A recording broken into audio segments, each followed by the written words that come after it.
I'm out at the Germain Robin Aging Cellar.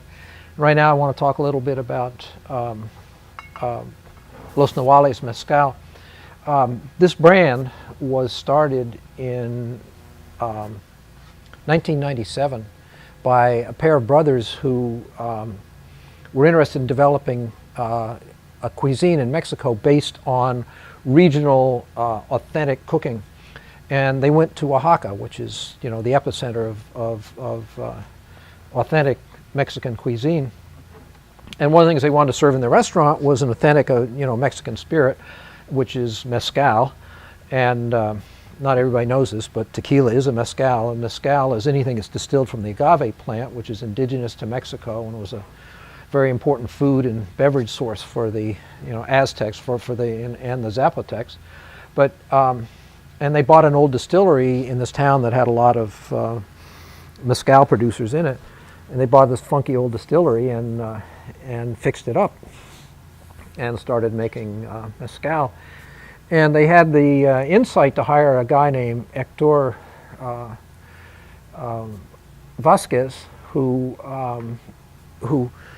got inside the process and actually changed some of the distillation methods, some of the aging methods, some of the fermentation methods.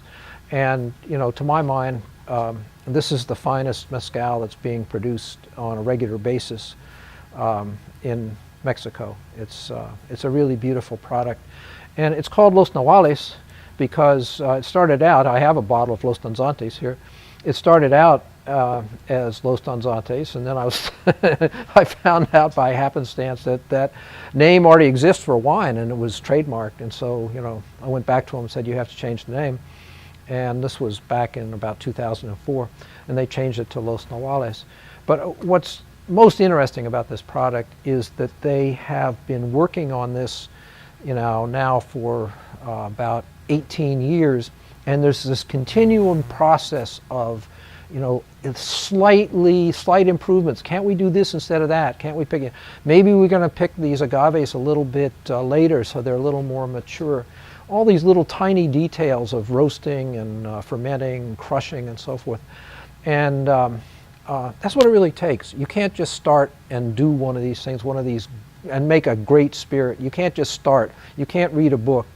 You can't just take over what's in front of you. You have to work with you. Craft distilling is this interplay between product, ingredients, and a still and a human being. And the longer somebody good works at that, the better the product gets.